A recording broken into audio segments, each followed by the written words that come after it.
Zimbabwe's opposition leader Nelson Chamisa, the former president of the Citizen Coalition for Change CCC party, has called on the Southern African Development Community SADC and the African Union AU to help address Zimbabwe's current issues with disputed elections. Azvere mushe Nelson Chamisa achizvanyorera tsamba manje vakomana veAU, vakomana veSADC. Sanambira mashoko anobuda itogwa pana mlodi wa subscribe or like out now the bell icon. Tipina mpindulo wanyora vachiti Chamisa, who recently left the Citizen Coalition for Change party, citing infiltration by the ZANU-PF-led government, has called for fresh elections in Zimbabwe to address the underlying problems with the nation's electoral process.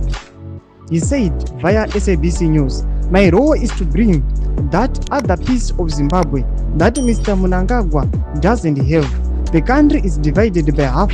In fact, we have the majority, but when we go according to the election that was rigged, we have almost half and a half, and that tells you that we have a legitimate voice to make sure that we correct that disputed election, we correct the governance deficit."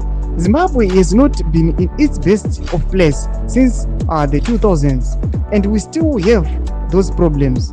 Those problems have been before SADC, before the African Union, before the world, and we want these issues to be resolved. Domashokwanchagwa na Nelson Chamisa through the SABC yenyika South Africa, South African Broadcasting Corporation. Nelson Chamisa arikuadresa achiti aiwa zvakurisa isusu tis the legitimate, tis takahwina. Arikuti tikuda ma fresh election. Tudze mafunguro enyu pine comment section medu. Musangano subscribe or like, and turn on the bell icon.